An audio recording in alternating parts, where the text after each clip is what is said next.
saya akan menjelaskan penggunaan social marketing. Pertama, klik social marketing. Kebetulan saya telah membuat halaman saya bernama toko. Jadi langkah-langkah membuatnya itu tersebut adalah create a stream. Nah, di sini nama toko saya sudah terdaftar di Facebook. Saya menggunakan Facebook karena hanya Facebook yang bisa saya gunakan. Soalnya akun Twitter saya dengan LinkedIn saya nggak ada. Jadi klik Facebook. Kemudian lanjutkan sebagai akun Anda yang ingin kaitkan dengan Odoo. Klik lanjutkan. Nah, kebetulan sudah tertaut. Jadi kita buat postingan baru, klik new post. Nah, dalam pesan ini kita akan mengisi apa saja yang kita isikan untuk mempromosikan barang kita. Misalnya saya akan mempromosikan kendaraan bermotor.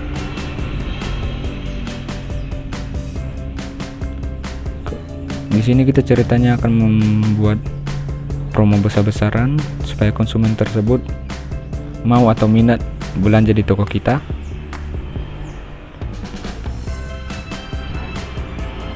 Terus kita buat misalnya bombshell 12/12 karena mendekati akhir tahun. Kemudian isikan apa yang mau kita jual, terserah apa saja. Misalnya saya akan menjual mobil Mercedes dan Lamborghini.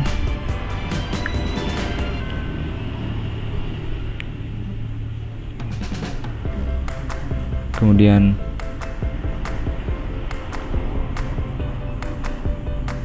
klik atau tambahan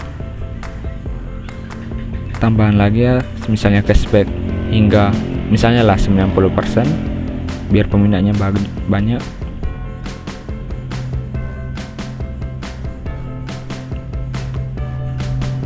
Terus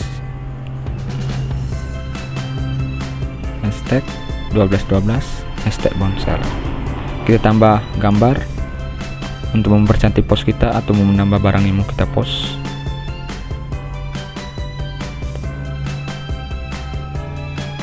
Kemudian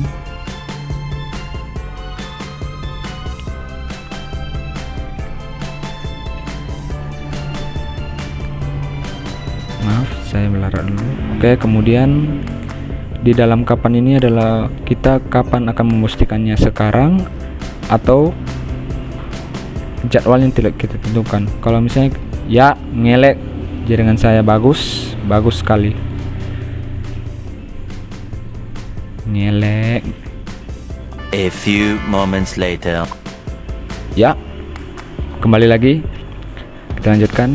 Saya akan memposting postingan saya pada tanggal 12/12. Kemudian klik simpan. Secara tidak langsung ini postingannya akan terpost pada tanggal 12/12, tapi saya akan mempost sekarang. Jadi klik jadwal dan klik post now. Dan postingan kita telah terpost. Kemudian saya akan masuk ke beranda Facebook saya. Coba kita reload. Boom, muncullah promo barang kita. Promo besar-besaran bombshell 12/12. Yang mau minat silahkan chat saya ya. Terima kasih.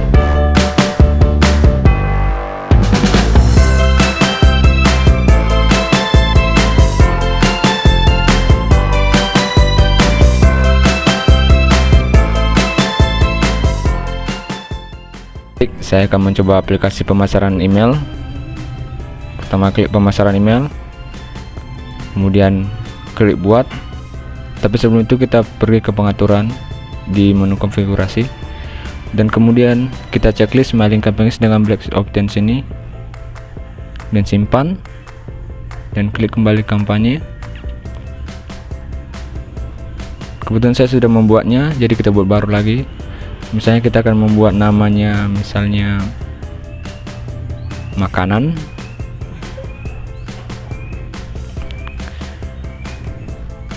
Dan kita kasih labelnya itu nasi ayam. Pada tahu nasi ayam kan? Kemudian klik makanan. Kita buat send new mailing. Nah, di sini banyak pilihannya. Kebetulan pilihan ini bagus untuk makanannya, jadi saya pilih ini. Biasanya sih kita bisa buat yang lain, tapi terserah Anda mau mengeditnya seimajinasi Anda mungkin. Nah, ini kita kasih tagnya ini makanannya. Nah, dalam pengaturan ini kita akan mengirim email lewat email apa? Bentar. Oke. Nah, di dalam ini kita akan mengisi lewat email apa kita akan mengirimnya, dan kepada siapa kita akan mengirim. Misalnya saya akan mengirim lewat sini. Kemudian kita simpan. Sebentar, kita tunggu. Oke, kita langsung kirim saja ya. Klik tes. Nah, ini email apa tadi yang kita kirim? Kita sesuaikan dengan email yang kita isi tadi di pengaturan. Dan kemudian ini adalah penerimanya. Kemudian send. Dan terkirimlah postingan atau promosi yang kita kirim tadi lewat email. Dan kita reload email kita, klik promosi.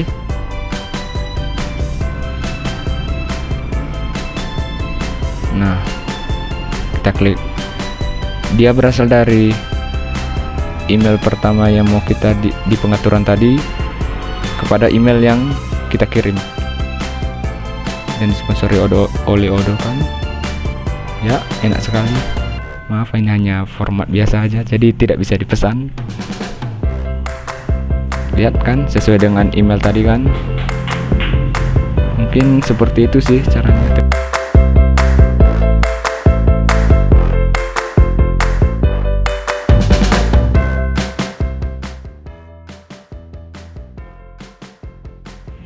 Oke, kali ini saya akan melanjutkan menjelaskan tentang sales. Nah, di sini kami mencoba beberapa modul. Sebelum itu di penjualan ada 9 modul, yaitu modul penjualan, CRM, pos, sync, langganan, kontak, rental, Amazon Connector, dan eBay Connector. Nah, di sini saya akan menjelaskan dari cara penggunaan kontak dengan penjualan. Oke, pertama-tama yang kita lakukan adalah kita akan membuat kontak dari customer. Kita klik kontak. Nah, ini adalah tampilan dari kontak, dan di sini kami telah buat beberapa kontak sebelumnya. Nah, untuk membuat kontak customer yang baru, kita klik buat di pojok kiri atas, kita klik buat.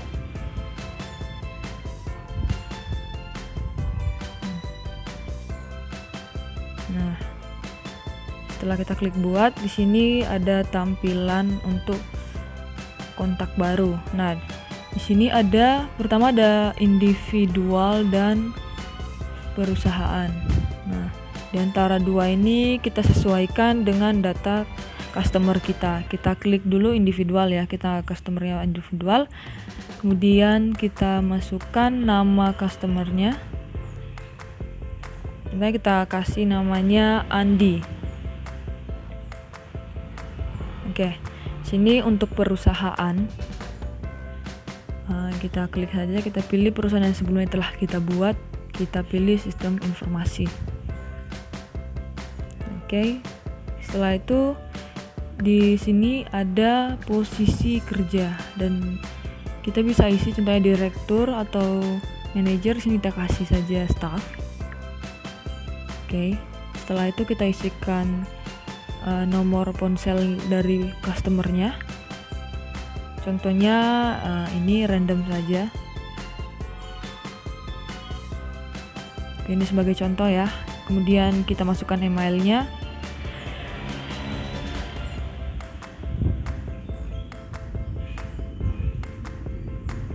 Oke, setelah kita memasukkan email dari customer, kita klik judul. Di sini ada bapak, dokter, ibu, nyonya, dan profesor. Kita pilih bapak saja. Oke. Nah, setelah kita mengisi datanya, kita klik. Kita bisa menambahkan foto juga ya. Kita bisa menambahkan foto dari customer kita. Nah, setelah itu kita bisa menambahkan kontak dan alamat. Kita tambahkan. Kita klik tambahkan. Di bagian buat kontak, di sini ada beberapa pilihan ya. Ada kontak, alamat faktur, alamat pengirim, order address, dan alamat pribadi. Di sini kita pilih kontak saja, jenis alamatnya. Pilih kontak. Kita masukkan kembali nama dari customer sebelumnya, data-datanya. Kita masukkan Andi. Kemudian kita pilih judul, tadi kita isi bapak ya, bapak. Kemudian kita masukkan posisi kerja sebagai staff. Nah, di sini juga kita bisa menambahkan catatan. Kemudian kita masukkan email dan ponsel.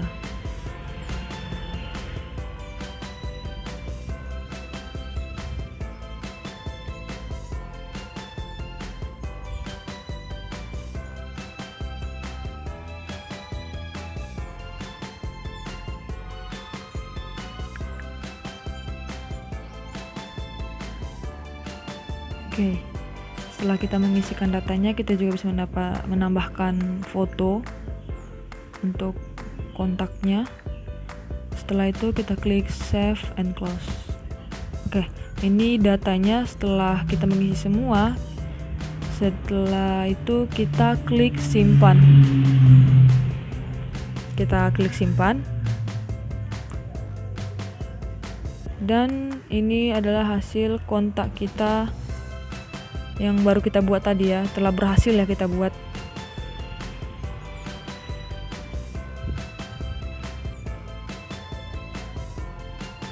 Oke, kita telah berhasil buat dan kita bisa kembali ke halaman kontak. Oke, di sini atas nama Andi.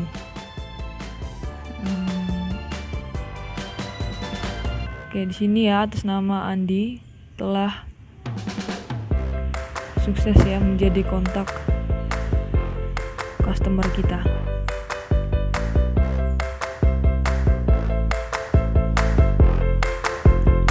Oke.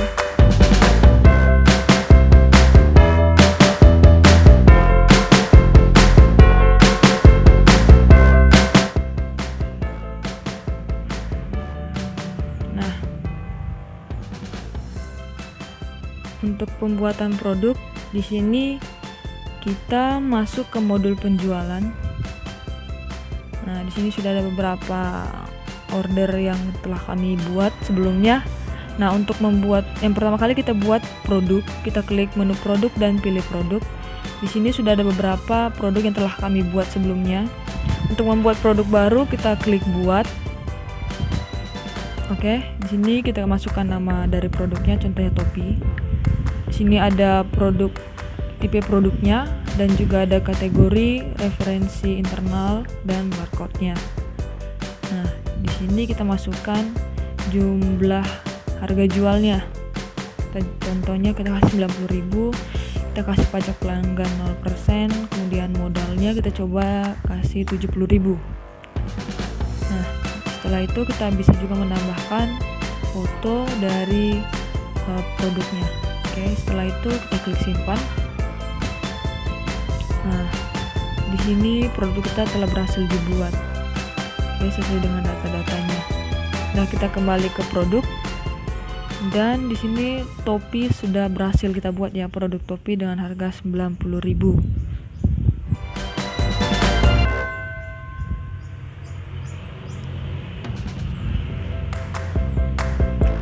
Oke, setelah kita buat produk, kita akan buat order. Kita klik menu order, pilih order. Nah, di sini sudah ada beberapa order yang sebelumnya telah kami buat dan telah berhasil. Untuk membuat order baru, kita klik buat. Nah, di sini kita pilih pelanggan yang tadi kita buat atas nama Andi. Oke, Andi, kita pilih expiration-nya. Tanggalnya random ya, kita coba tanggal 3 Desember. Kemudian cara pembayarannya di sini ada beberapa pilihan, 15 hari, 21 hari, kita pilih kontan saja. Oke. Untuk memilih produk, kita bisa klik add a product. Nah, di sini produk yang kita buat sudah ada, kita pilih topi. Nah, di sini ada deskripsi, ada kuantitas, harga satuan, ada pajak dan subtotal. Di sini kuantitas nih kita bisa ubah sesuai berapa yang kita mau ya barangnya. Kita pilih 2. Oke. Di sini kita bisa nambahkan produk lagi. Contohnya kue putu. Oke. Kue putu, di sini saya mau beli customer yang ingin beli 10. Nah, setelah kita menentukan itu semua, kita klik tambah catatan, kita tambahkan catatannya.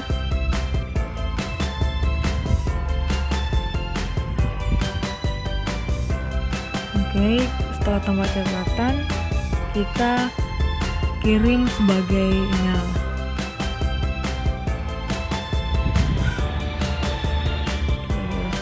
Nah, di sini sudah ada penerima dengan subjek. Ini sudah terisi otomatis ya. Ini sudah terisi otomatis dan di sini sudah ada nomor orderannya juga, dan di sini sudah ada pesan yang demikian terisi ya. Jadi kita tinggal kirim.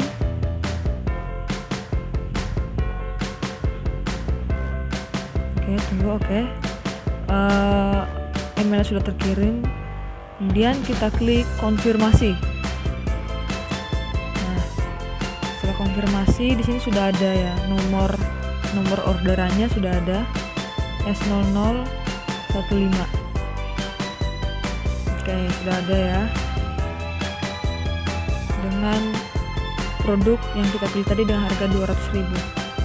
Oke, sekarang kita buat faktur. Kita klik buat faktur. Nah, di sini di buat faktur ada 3 pilihan, regular, down payment, presentasi, dan down payment jumlah tetap. Kita pilih regular invoice, terus kita klik create and view invoice. Kita tunggu. Oke. Nah, ini adalah draft dari faktur pelanggan tadi. Setelah itu kita klik konfirmasi. Oke. Di sini ada faktur pelanggannya, nomor dari fakturnya sudah ada, INF 2020 12.0006. Oke.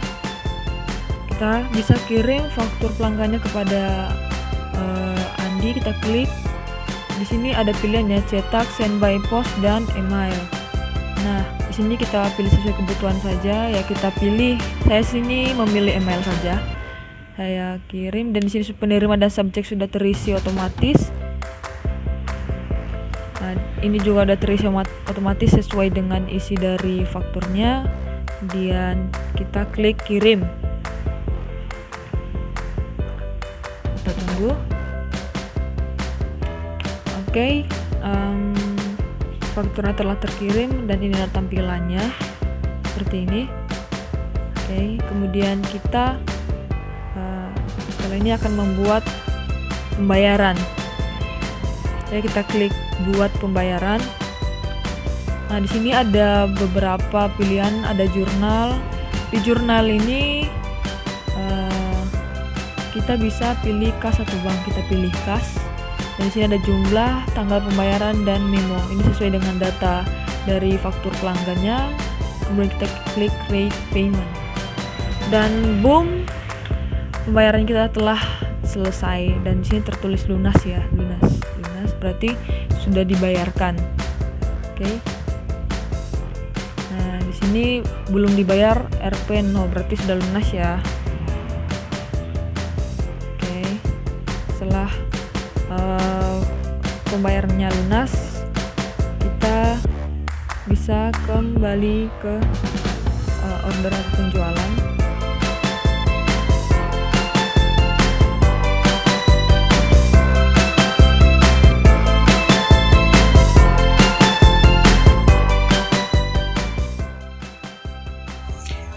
Oke, baik teman-teman, saya akan melanjutkan menjelaskan tentang CRM.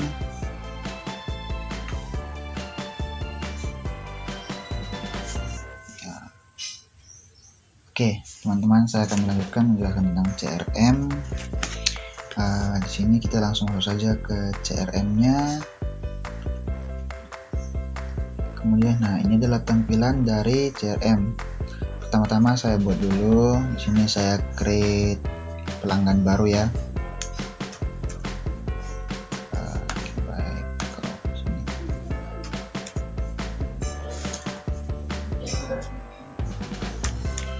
Saya create pelanggan baru, buat dan ubah. Di sini saya memberikan nama Kevin.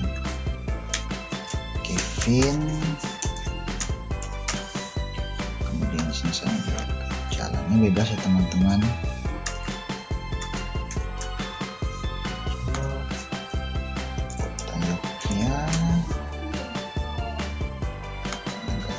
Negaranya bebas ya teman-teman, tapi kan kita Indonesia, saya memberikan Indonesia.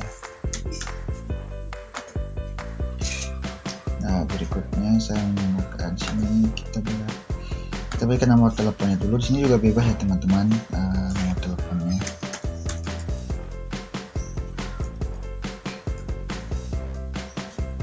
Kemudian emailnya, di sini emailnya harus sesuai dengan nama pelanggan ya teman-teman.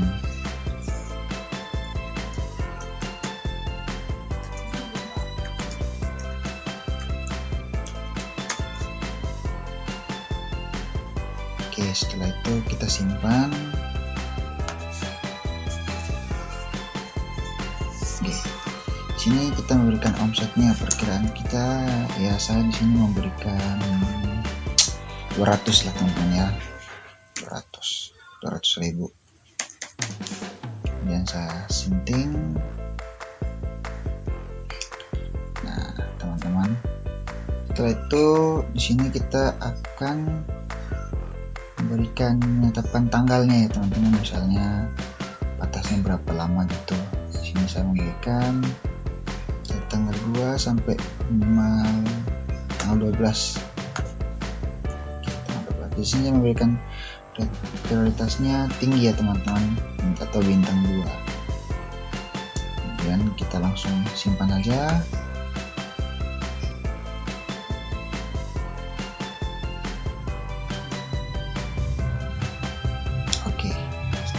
Itu kita kembali ke CRM-nya.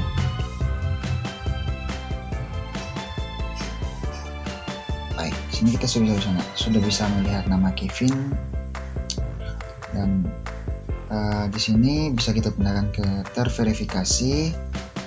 Di sini terverifikasi jika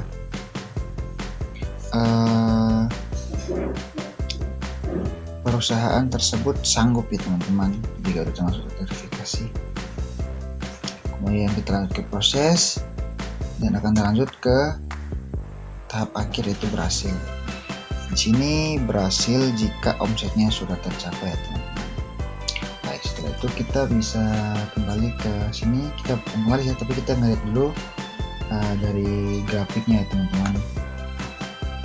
Nah, di sini kita bisa lihat dari ini adalah grafik bagannya ya teman-teman, dari berapa banyak yang berhasil, berapa banyak di posisi, banyak masih terkualifikasi, dan berapa banyak yang baru. Oke, next ke grafik garis ya, sama juga halnya seperti tadi, berapa yang dihitung, berapa yang masih baru maksud saya. Di sini berapa yang sudah terverifikasi dan berapa yang sudah mendekati hasil akhir dan nilai akhir. Terus berikutnya kita ke grafik P. Di sini kita yang grafik terbesar ini adalah hasil keberhasilan ya teman-teman, yang udah sampai ke akhir, finish maksud saya. Dan yang biru ini adalah baru yang baru kita buat dan belum terverifikasi sama sekali. Sedangkan yang orange ini teman-teman, ini adalah yang sudah terverifikasi atau yang saya bilang tadi perusahaan sudah sanggup dan diverifikasi. Kemudian yang seperti biru-biru laut atau biru-biru langit ya, ini adalah langkah terakhir dari yang kedua sebelum kita mencapai ke tingkat keberhasilan. Oke, teman-teman, dari saya menjelaskan tentang CRM. Jika teman-teman kurang paham bisa ditanyakan kembali kepada saya. Terima kasih.